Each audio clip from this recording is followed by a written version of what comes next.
कहानी पंचतंत्र से। शत्रु की सलाह। नदी किनारे एक विशाल पेट है। उस पेट पर बगुलों का बहुत बड़ा झुंड रहता था। उसी पेट के कोटर में काला नाग रहता था। जब अंडों से बच्चे निकल आते और जब वे कुछ बड़े होकर माँ बाप से दूर रहने लगते, तभी वह नागों ने खा जाता था। इस प्रकार वर्षों से काला नाग बगुलों के बच्चे हड़पता आ रहा था।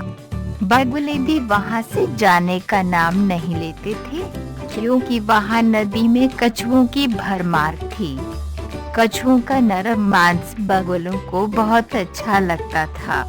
इस बार नाग जब एक बच्चे को हड़पने लगा तो पिता बगुले की नजर उस पर पड़ गई। बगुले को पता लग गया कि उसके पहले बच्चों को भी वह नाग खाता रहा होगा। उसे बहुत शौक हुआ। उसे आंसू बहाते एक कछुए ने देखा और पूछा, मामा क्यों रो रहे हो? गम्मी जी हर किसी के आगे अपना दुखड़ा रोने लगता है।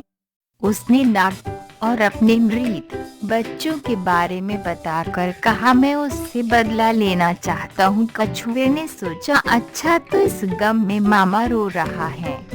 जब ये हमारे बच्चे खा जाते हैं तब तो कुछ ख्याल नहीं आता कि हमें कितना गम होता होगा। तुम सांप से बदला लेना चाहते हो तो हम भी तो तुमसे बदला लेना चाहेंगे। बगुला अपने शत्रु को अपना दुख बताकर गलती कर बैठा था। चतुर कछुआ एक तीर से 2 शिकार मारने की योजना सोच चुका था। वह बोला, मामा मैं तुम्हें बदला लेने का बहुत अच्छा उपाय सुझाता हूँ। बगुले ने अधीर स्वर में पूछा, जल्दी बताओ वह उपाय क्या है? मैं तुम्हारा एहसान जीवन भरा नहीं भूलूंगा। कछुआ मन ही मन मुस्कुराया और उपाय बताने लगा। यहाँ से कुछ दूर एक नेवले का बिल है। नेवला सांप का घोर शत्रु है। नेवले को मछलियाँ बहुत प्रिय होती हैं।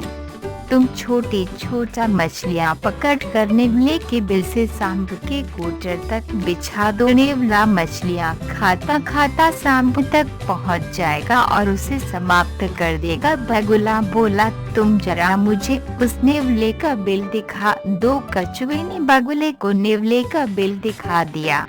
बगुले ने वैसे ही किया जैसे कछुए ने समझाया था। नेवला सचमुच मछलियाँ खाता हुआ कोटर तक पहुँचा। नेवले को देखते ही नाग ने फुकार छोड़ी।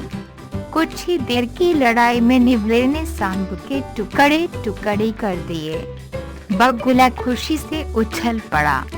कछुए ने मन ही मन में कहा, ये तो शुरुआत है मूर्ख बगुले।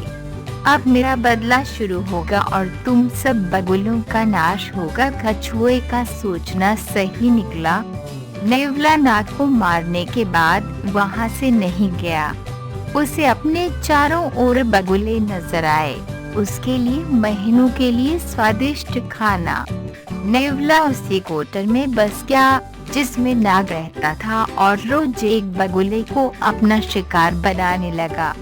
इस प्रकार एक एक करके सारे बगुले मारे गए।